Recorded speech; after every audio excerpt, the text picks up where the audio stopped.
ሰላም ሰላም ውዴ ቻናሌ ተከታታዮች ሰላም እንዴት ናችሁ? እኔ በጣም ሰላም ነኝ። ዛሬ ለመጀመሪያ ጊዜ እዚህ ሀገር መጥቼ የሰራሁትን ድንች ነው ማሳያችሁ፣ ድንች በስጋ ታዲያ ቪዲዮን ስትጀምሩ ቪዲዮ ለብዙዎች እንዲደርስ ሰብስክራይብ፣ ላይክ፣ ሼር በማድረግ ጀምሩት።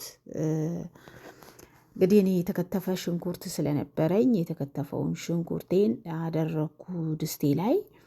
ከዛ ውሃው መጠጥ እስኪልን ድረስ የተወሰነ ጠበስኩት ብቻውን ማለት ነው። ከዛ ዘይቴን አደረግኩ፣ ከዘይቱም ጋር ለብቻው የተወሰነ ጠበስኩት። ከዛ በኋላ በርበሬ ያደረኩበት።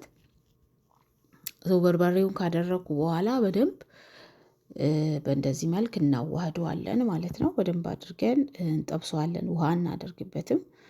እሳቱም በጣም ቀስ ያለ ወይም ደግሞ ዝቅ ያለ ነው ያደረኩት። ስለዚህ በዚህ መልክ አሸሁት። ከዛ ቲማቲሜን ከትፌ ያዘጋጀሁትን ቲማቲሜን አደረኩኝ። ከዛ ቲማቲሙም ጋር አብሬ በደንብ አድርጌ አሸሁት። ሽንኩርቱ ላይ ነበር ማድረግ የነበረብኝ ረስቼ፣ በመሃል አብሽ የፈጨሁት ያዘጋጀሁት ነበር አደረኩኝ። ከዛ እንደገና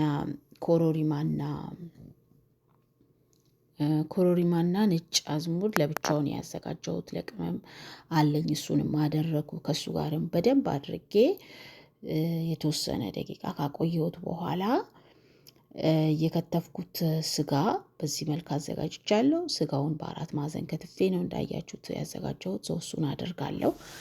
ያው የኢትዮጵያውን ጣዕም ለማምጣት በተቻለ መጠን የአበሻ ቅመም ትጠቀማላችሁ የግድ ስለሆነ በእንደዚህ መልክ አሸሁት። ይህንን ሆኗል ማለት ነው። ከዛ ድንቼንም ያዘጋጀሁትን ድንቼን በዚህ መልክ አደረኩት።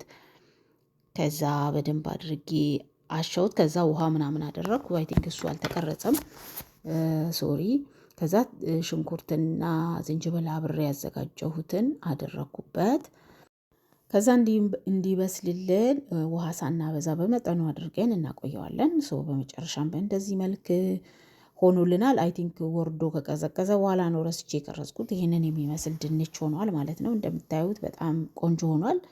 ጣዕሙም የኢትዮጵያውን ቴስት አምጥቻለሁ ብዬ አስባለሁ። እንግዲህ ቪዲዮ ይሄን ይመስላል። ቪዲዮን ታዲያ በድጋሚ ከወደዳችሁ ሰብስክራይብ፣ ላይክ፣ ሼር ማድረግ አይረሳ። አብራችሁን ስለቆያችሁ አመሰግናለሁ። መልካም ጊዜ ይሁንላችሁ። ቻው